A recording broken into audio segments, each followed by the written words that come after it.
الحمد للہ رب العالمین والعاقبۃ للمتقین والصلاة والسلام علی سید المرسلین وعلی آلہ واصحابہ وازواجہ اجمعین اما بعد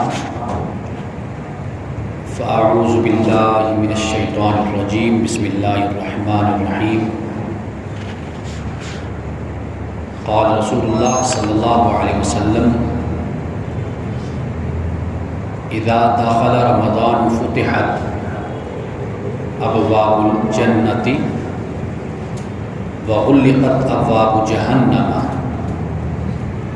وسلسلت الشیاطین فی شیاطین وفی روایت ابواب الرحمہ صدق اللہ العظیم۔ حاضرین محترم، رمضان المبارک کی آمد ہے اور کچھ ہی دنوں کے بعد رمضان المبارک کا آغاز ہوگا۔ اللہ سبحانہ و تعالی رمضان المبارک کی بابرکت گھڑیوں سے، ساعتوں سے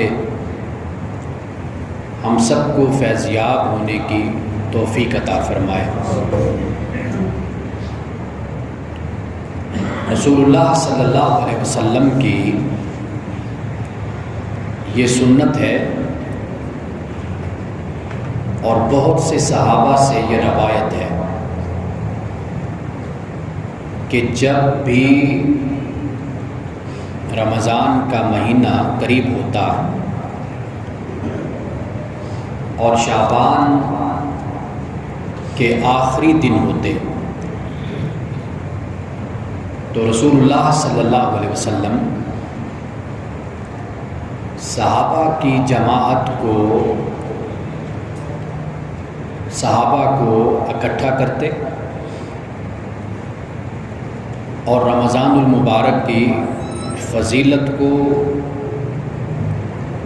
اور اس کے مقام اور مرتبہ کو بیان کرتے ہیں۔ فضیلت کو بیان کرنے کا مقصود یہ ہوتا کہ صحابہ رمضان المبارک میں اپنے آپ کو اللہ کی عبادت، تلاوت اور انفاق فی سبیل اللہ کے لیے تیار کر لیں۔ یعنی سال کے 12 مہینوں میں سے کسی مہینے کی اس طرح اجتماع منعقد کر کے رسول اللہ نے کبھی فضیلت بیان نہیں کی۔ اگرچہ شعبان کا مہینہ اکثر آپ روزہ رکھتے تھے، لیکن شعبان کی فضیلت کو نہیں بیان کیا۔ جیسا میں آپ کو بتا چکا، رمضان کے علاوہ رجب یا شعبان کی فضیلت کی جو روایات ہمیں ملتی ہیں ان میں سے اکثر موضوع ہیں، لیکن رمضان المبارک سے متعلق جو احادیث ہمیں ملتی ہیں وہ مستند ہیں۔ رسول اللہ صلی اللہ علیہ وسلم رمضان کی فضیلت کو بیان کرتے اور صحابہ کو ترغیب دیا کرتے تھے کہ ایک ایسا مہینہ آنے والا ہے، ایک ایسا مہینہ آنے والا ہے کہ جو بڑی عظمتوں کا مالک ہے، برکتوں والا مہینہ ہے۔ الفاظ کیا ہیں؟ حضرت سلمان فارسی رضی اللہ تعالی عنہ آپ کہتے ہیں قال خطبنا رسول اللہ صلی اللہ علیہ وسلم آخر یوم من شعبان، کہ رسول اللہ صلی اللہ علیہ وسلم ہمیں خطبہ دیا کرتے تھے شعبان کہ آخری دنوں میں سے کسی دن میں خطبہ دیتے تھے۔ رسول اللہ صلی اللہ علیہ وسلم مختصر گفتگو فرمایا کرتے تھے، خطبہ مختصر ہوتا تھا، 5 منٹ، 10 منٹ، 12 منٹ، لمبا طویل خطبہ بھی رسول اللہ کا 12 منٹ سے زیادہ کا نہیں، لیکن وہ مختصر گفتگو ایسی ہوتی تھی کہ جس میں سمندر بند ہوتا تھا، جسے ہم کہتے ہیں نا کہ کوزے میں دریا کو بند کر دینا۔ مختصر گفتگو لیکن جامع اور معنی، ایسی گفتگو آپ فرماتے تھے۔ صحابہ کرام رضوان اللہ تعالیٰ علیہ مجمعین بھی ہر وقت بیٹھ کر خطبے نہیں دیا کرتے تھے۔ اس کی وجہ کیا ہے، اس کا سبب کیا ہے؟ سبب یہ ہے کہ وہ عمل کرنے والے لوگ تھے، جتنا ان کو دین دیا گیا، جو وحی نازل ہوتی، اللہ کی طرف سے قرآن اترتا، صحابہ اس کے پیروکار ہوتے، بس عمل کرتے تھے۔ ان کو کانوں کی جو جسے مزہ کہتے ہیں، اس سے زیادہ ان کو عمل میں مزہ آتا تھا۔ کانوں کا بھی مزہ ہوتا ہے نا، تو وہ اس مزے سے زیادہ عمل کی طرف راغب تھے اور عمل کا مزہ لیتے تھے۔ تو رسول اللہ صلی اللہ علیہ وسلم خطبہ ارشاد فرماتے، الفاظ کیا ہوتے؟ آپ فرماتے یا ایھا الناس، اے لوگو، قد اظلکم شہر عظیم شہر مبارک، کہ تم پہ وہ مہینہ سایہ کرنے والا ہے کہ جو عظیم مہینہ ہے، برکتوں والا مہینہ ہے، عظمت والا بھی ہے اور برکت والا بھی ہے۔ یہ متوجہ کرنے کے لیے شہر عظیم شہر مبارک، کہ میں نے جو تمہیں اکٹھا کیا ہے نا، تمہیں بلایا ہے، تو میری آج کی گفتگو یا آج کا خطاب یا خطبہ یہ بڑا اہم ہے، یہ ایسا نہیں ہے۔ متوجہ کرنے کے لیے فرمایا شہر عظیم شہر مبارک، تمہیں جو آج میں نے اکٹھا کیا ہے، یہ کوئی عام سی مجلس، کوئی عام سی بات نہیں ہے۔ میں تمہیں یہ بتانا چاہتا ہوں کہ اب جو مہینہ آنے والا ہے نا، یہ ہے شہر عظیم شہر مبارک، عظمتوں والا مہینہ، برکتوں والا مہینہ ہے۔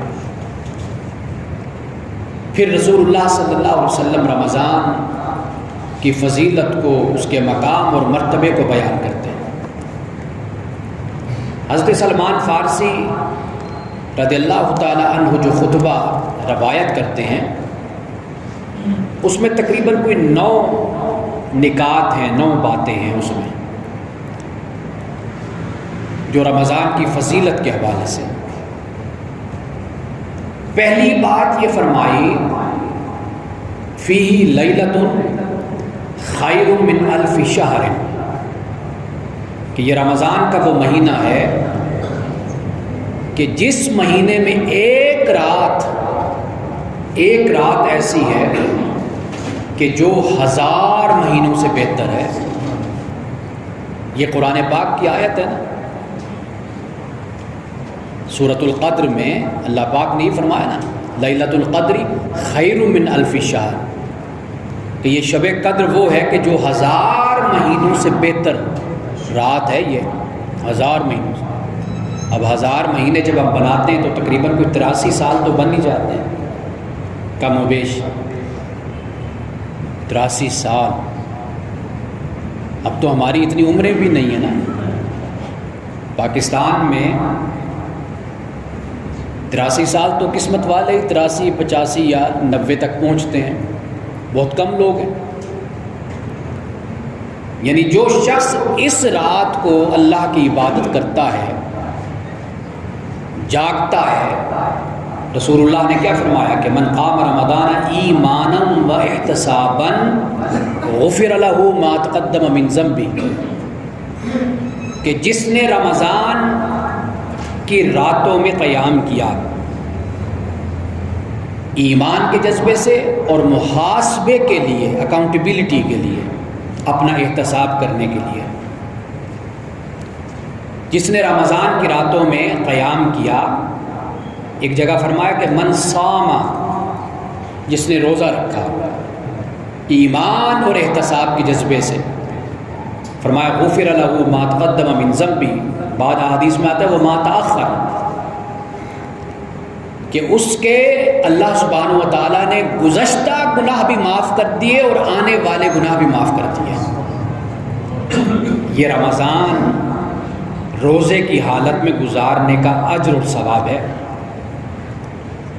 اور رات کو قیام کرنا، اس میں بھی یہی فرمایا ایمان و احتسابا، ایمان اور احتساب،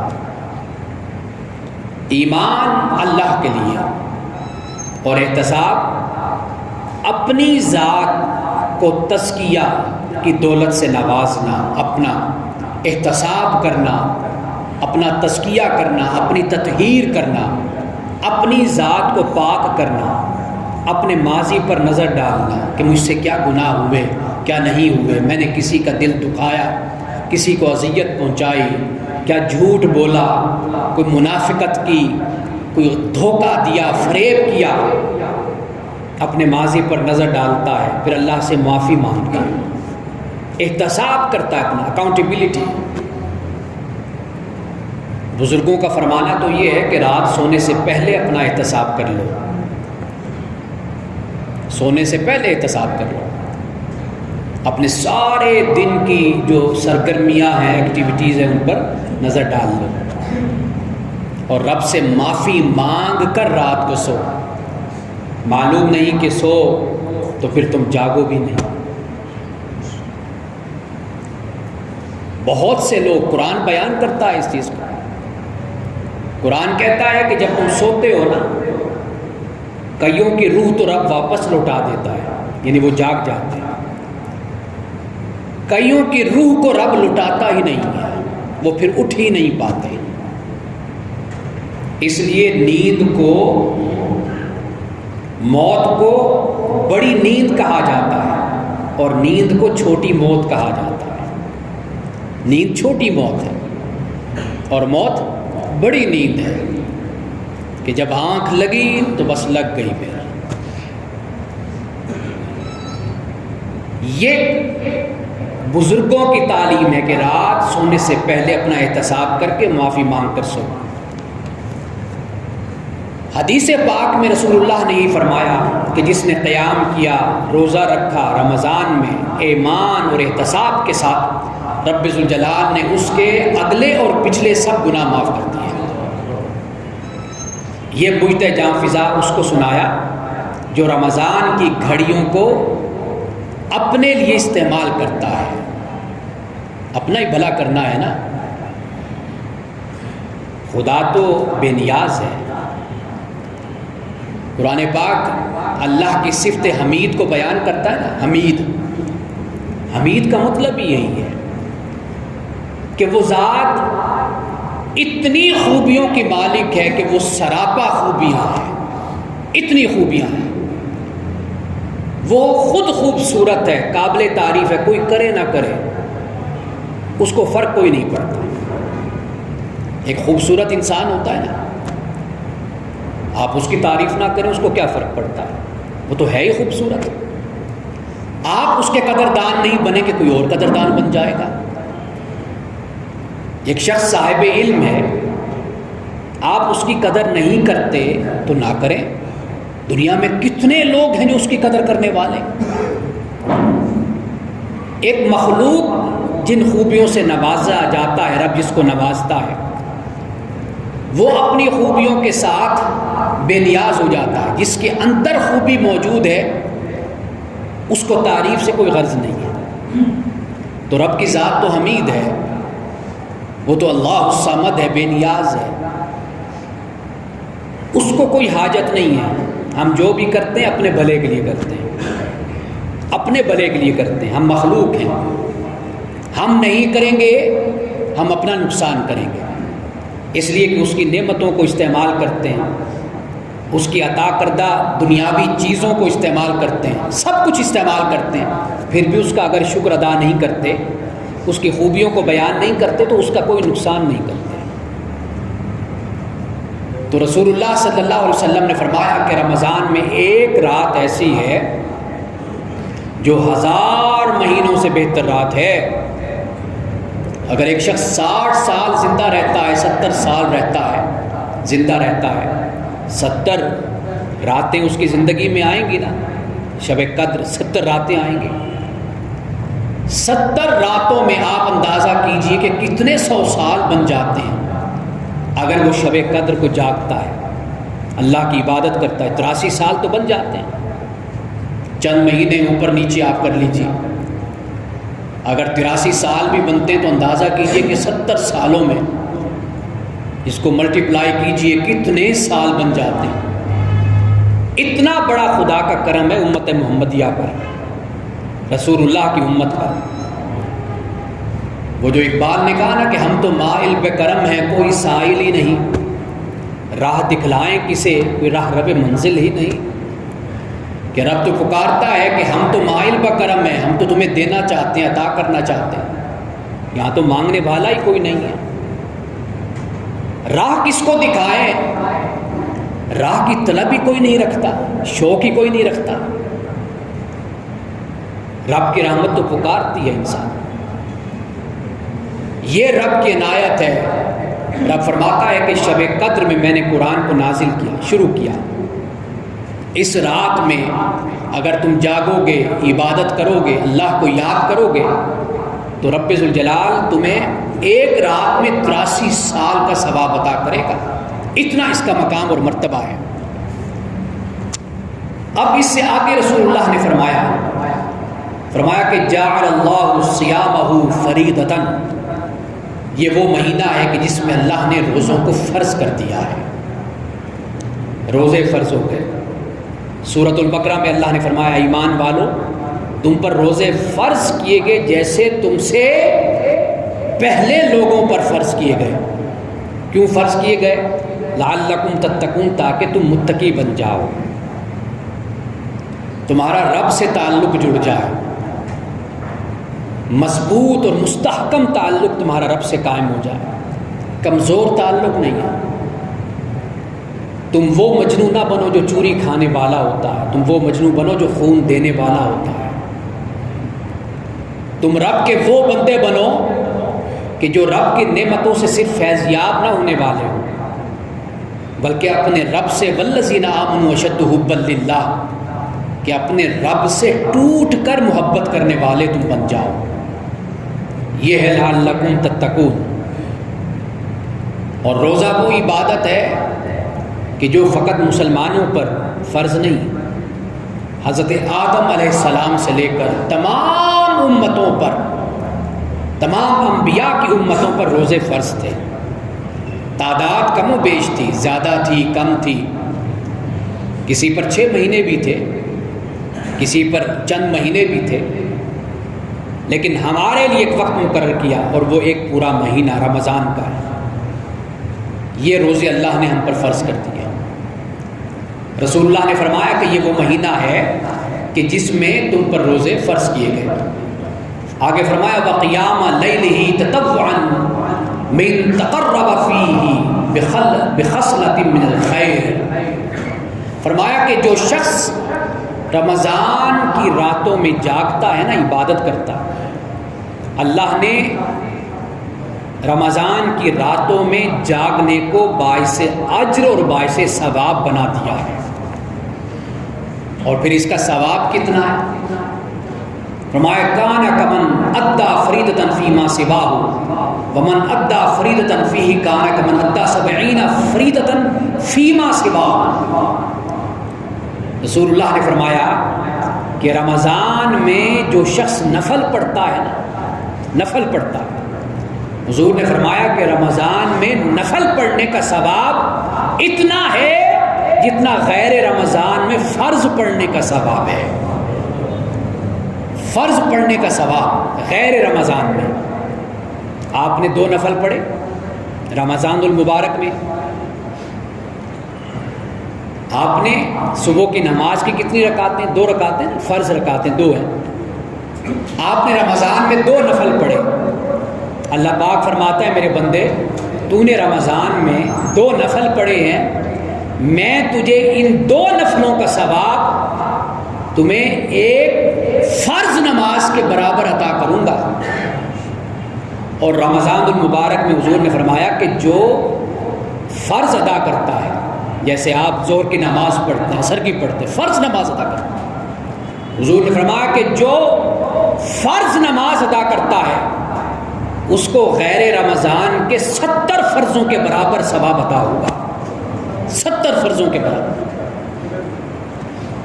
اور غیر رمضان کا جو ایک فرض ہے اس کا ثواب اتنا ہے، وہ بھی بے حساب ہے، بے حساب ہے، بے شمار ہے، جس کا ہم شمار نہیں کر سکتے۔ یہ جو 70 فرمایا، 70 یا رسول اللہ صلی اللہ علیہ وسلم نے جیسے فرمایا کہ میں دن میں 70 مرتبہ اللہ سے استغفار کرتا ہوں، 70 مرتبہ استغفار کرتا ہوں۔ عربی زبان میں اس سے مراد کثرت تعداد ہوتی ہے، کثرت عدد ہوتا ہے۔ عربی زبان کا یہ قاعدہ ہے کہ جب 70 کا ہندسہ بولا جاتا ہے تو اس سے مراد کثرت مراد ہے، کثرت۔ رسول اللہ صلی اللہ علیہ وسلم نے یہ فرمایا، حدیث پاک ہے کہ جو شخص اپنے والدین کو محبت کی نظر سے دیکھتا ہے، محبت کی نظر سے دیکھتا ہے، حضور نے کیا فرمایا؟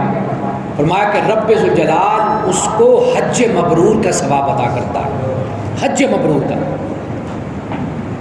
اور حج مبرور کیا ہے؟ حضور نے فرمایا کہ حج مبرور کی جزا جنت کے سوا کچھ اور نہیں ہے۔ صحابہ نے عرض کی یا رسول اللہ، میں آپ کو یہ بات سمجھانا چاہتا ہوں کہ یہ جو کثرت کا لفظ عربی میں بولا جاتا ہے تو اس سے مراد کیا ہوتا ہے؟ صحابہ نے عرض کی یا رسول اللہ صلی اللہ علیہ وسلم، اگر ایک شخص دن میں کئی مرتبہ اپنے والدین کو محبت کی نظر سے دیکھتا ہے، یعنی سوال یہ تھا کہ ایک دفعہ دیکھنے کا ثواب حج مبرور مل جاتا ہے، اگر ایک شخص دن میں بے شمار مرتبہ اپنے والدین کو محبت کی نظر سے دیکھتا ہے، کیا ہر نظر پر اس کو حج مبرور کا ثواب عطا ہوگا؟ حضور نے کیا فرمایا؟ حضور نے فرمایا اے میرے صحابہ، میرے رب کی رحمت محدود نہیں ہے، محدود نہیں ہے۔ وہ چاہے اگر ایک بندہ دن میں 70,000 مرتبہ بھی اپنے والدین کو محبت کی نظر سے دیکھے گا تو رب ذوالجلال 70,000 مرتبہ اس کو حج مبرور کا ثواب عطا کرے گا۔ یہ کثرت کی طرف اشارہ ہوتا ہے۔ رسول اللہ صلی اللہ علیہ وسلم نے کیا فرمایا؟ 70 مرہ، 70 فرضوں کے برابر، 70 فریدہ، 70 فرضوں کے برابر ثواب عطا کرے گا۔ اس سے بھی کہیں زیادہ عطا ہوگا۔ یہ صرف بتا دیا گیا، ترغیب دے دی گئی، رغبت پیدا کر دی گئی۔ جیسے ہم انعام کے طور پر کہتے ہیں ہم تمہیں بہت کچھ عطا کریں گے، تم یہ کام کرو ہم تمہیں بہت کچھ دیں گے۔ یہ بات یاد رکھیے کہ سزا کی حد ہوتی ہے، انعام کی حد نہیں ہوتی۔ اگر آپ کسی کو کہتے ہیں یہ کرو گے تو تمہیں سزا ملے گی، آپ اس کو سزا نہیں دیتے، آپ کے اختیار میں ہے، سزا نہیں دیتے آپ۔ اب وہ آ کر آپ سے یہ نہیں کہے گا جی آپ نے وعدہ کیا تھا سزا دینے کا، آپ نے مجھے سزا کیوں نہیں دی، آپ سزا دیجیے، اس کا شکوہ نہیں کرے گا وہ آپ سے۔ لیکن اگر آپ کسی سے یہ کہتے ہیں کہ آپ اچھا کام یہ کریں تو میں آپ کو 1000 روپیہ دوں گا، جب وہ اچھا کام کر لے گا نا، اب آپ نے وعدہ کیا، کہا تو سزا کا بھی تھا نا آپ نے، لیکن سزا آپ کی اپنی مرضی اور منشا پر ہے، آپ دیں سزا یا نہ دیں۔ لیکن جب آپ نے انعام کا وعدہ کر لیا تو پھر آپ انعام دینے کے پابند ہیں. یہ وعدہ ہے آپ کا. جس سے وعدہ کیا وہ بھی آ کر آپ سے کہے گا کہ جناب آپ نے مجھ سے وعدہ کیا تھا کہ میں 1000 روپیہ دوں گا تو آپ اپنا وعدہ پورا کیجیے. اللہ سبحانہ و تعالیٰ جب سزا کا ذکر کرتا ہے نا، سزا کے ذکر کے ساتھ اللہ یہ بھی فرما دیتا ہے ان ربک فعال لما یرید، بے شک تیرا رب جو چاہتا ہے وہی کرنے والا ہے. یہاں پر اپنے اختیار کو بیان کر دیتا ہے. اگر بندے سے غلطی ہو گئی، گناہ ہو گیا، خطا ہو گئی، رب نے معاف کرنے کا اختیار اپنے پاس رکھا ہے. وہ بندے کو نا امید نہیں کرتا، امید دیتا ہے. لیکن جب انعام کی بات کرتا ہے کہ جب تو اے بندے تو اچھا کام کرے گا، ایمان اور اعمال صالحہ کے ساتھ زندگی گزارے گا، فرمایا عطاء غیر مجزوز، میں پھر اپنے بندوں کو نہ ختم ہونے والا اجر عطا کروں گا، نہ ختم ہونے والا اجر عطا کروں گا. رسول اللہ صلی اللہ علیہ وسلم نے کیا فرمایا؟ یہ فرق کر دیا رمضان کا اور باقی مہینوں کا فرق بیان کر دیا. رمضان کا نفل، باقی مہینوں کا فرض. رمضان کا ایک فرض، باقی مہینوں کے 70 فرض. یہ فرق واضح کر دیا. صحابہ کو رغبت دلائی، دین کی طرف بلایا، آواز دی. انسانی فطرت ہے نا، انعام مانگتا ہے، ریوارڈ لیتا ہے. وہ کہتا ہے مجھے اجر ملے، میں محنت کروں، سعی کروں، کوشش کروں، اس کے بدلے میں مجھے کچھ دیا جائے. اللہ نے انسانی فطرت کے مطابق اس سے وعدہ کیا. اب وعدہ سخی اپنی شان کے مطابق کرتا ہے نا، جس کے پاس جتنا ہوتا ہے وہ اس حساب سے وعدہ کرتا ہے نا، عطا کرتا ہے. رب ذوالجلال کہ جو ساری نعمتوں کا مالک ہے، مالک کل اختیار جس کے ہاتھ میں، وہ اپنے بندوں کے ساتھ اپنی شان کے مطابق وعدہ کرتا ہے. اس کے پاس کوئی حد نہیں ہے. بندے کے پاس حد ہو سکتی ہے، اس کے عمل کی حد ہو سکتی ہے. انسان سوچ سکتا ہے کہ میری زندگی محدود، میری عبادت محدود، میری خدمت محدود. رب نے فرمایا تو اپنی محدود خدمت کو نہ دیکھ، میرے لامحدود خزانوں کو دیکھ، میرے لامحدود اجر اور ثواب اور رحمتوں کو دیکھ، فضل اور احسان کو دیکھ. میرے خزانے محدود نہیں ہیں، تیرا عمل محدود ہے. میں خوش ہو گیا تیرے ساتھ تو تجھے لامحدود عطا کر دوں گا، بے حد عطا کر دوں گا.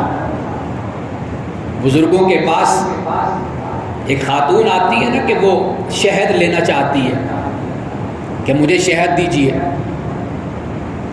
اس نے کہا جی مجھے ضرورت کے مطابق تھوڑی سی شہد چاہیے. بزرگوں نے ایک بڑی بوتل شہد کی خاتون کو دی.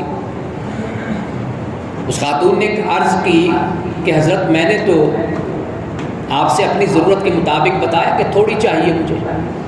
بزرگوں نے کیا فرمایا؟ فرمایا کہ تو نے مانگا اپنی ضرورت کے مطابق اور ہم نے تجھے عطا کیا اپنی حیثیت کے مطابق، اپنی حیثیت کے مطابق. رب یہ معاملہ کرتا ہے اپنے بندوں کے ساتھ. لیکن بندے ہی ہیں کہ جو اس کے در سے بھاگتے ہیں، دور ہوتے ہیں. محدود عمل کا لامحدود اجر عطا ہوتا ہے. جنت ہے لامحدود ہے، اس کا پھر کوئی اختتام نہیں ہے. بندے جب چلے گئے پھر وہ چلے گئے، پھر وہاں پر کوئی زمانے کی حد نہیں ہے. پھر ابد الآباد تک جس کا تصور بھی انسان نہیں کر سکتا، جس زندگی کا، جس وقت کا، جس جگہ کا، پھر وہ نعمتیں اللہ اپنے بندوں کو عطا کرے گا. رسول اللہ نے فرمایا وَهُوَ شَهْرُ الصَّبْرِ، فرمایا کہ یہ صبر کا مہینہ، ٹالرنس کا مہینہ ہے، پیشنس کا مہینہ، اور اسی مہینے میں ہی صبر کا مظاہرہ کرنا ہوتا ہے. لوگ یہ سمجھتے ہیں کہ کوئی کچھ نہ کہے تو پھر صبر ہوتا ہے. صبر وہ نہیں ہوتا. صبر یہ ہوتا ہے کہ لوگ آپ کو ستائیں، آپ کو تنگ کریں، آپ کے مزاج کے خلاف چلیں، آپ پھر صبر کریں. در حقیقت صبر یہ ہوتا ہے، ہم نے یہ سمجھ لیا کہ صبر اس چیز کا نام ہے کہ لوگ آپ کی عزت بھی کرتے رہیں، سب کچھ معاملات بڑے اچھے چلتے رہیں، آپ خوش بھی رہیں اور پھر آپ صبر کر رہے ہیں۔ صبر اس چیز کا نام نہیں ہے۔ صبر یہ ہے حالات آپ کے مطابق نہیں ہیں، خلاف معمول ہے، لیکن پھر آپ استقامت کے ساتھ دین پر ڈٹے رہتے ہیں، در حقیقت اس کا نام صبر ہوتا ہے۔ اور سب سے زیادہ بے صبری آپ کو رمضان میں دیکھنے کو ملتی ہے۔ آپ دیکھ لیجئے کہ ہمارا کیا رویہ ہوتا ہے۔ روزہ رکھ کے ایسا لگتا ہے کہ ہم نے مخلوق خدا پہ کوئی احسان کر دیا ہے، گھر والوں پر احسان، بیوی بچوں پر احسان، سارے ڈر رہے ہوتے ہیں کہ ابو کا روزہ ہے، ذرا خاموش رہنا، وہ غصے میں، بیوی بھی ڈر رہی ہوتی ہے کہ پتہ نہیں صاحب آج کیا منہ سے نکال دیں، کیا بول دیں۔ اسی ہفتے میں میرے پاس اتنے زیادہ کیسز طلاق کے آئے ہیں، فقط اسی بات پر جھگڑا ہوا بیوی کے ساتھ اور میاں صاحب جوش میں آئے اور 3 دفعہ منہ سے نکال دیا، طلاق طلاق طلاق کہہ دیا۔ ابھی تو رمضان نہیں آئے تو یہ حالت ہے۔ تو ایسے کیسز رمضان میں بڑھ جاتے ہیں۔ ذرا آپ ریٹنگ پڑھیں نا اخبارات میں اور معلوم کریں اداروں سے، رمضان میں لڑائی جھگڑے طلاق ان کے ریٹ بڑھ جاتے ہیں، یعنی ان کی تعداد بڑھ جاتی ہے۔ رمضان کے علاوہ 11 مہینوں میں جو حادثات ہوتے ہیں، جو جھگڑے ہوتے ہیں، سڑکوں پر مار کٹائی ہوتی ہے، قتل و غارت ہوتی ہے، رمضان میں بڑھ جاتی ہے۔ اللہ کا رسول تو یہ کہتا ہے وَهُوَ شَهْرُ الصَّبْرِ کہ یہ صبر کا مہینہ ہے، اور صبر کی جزا کیا ہے ذرا یہ سن لیجئے۔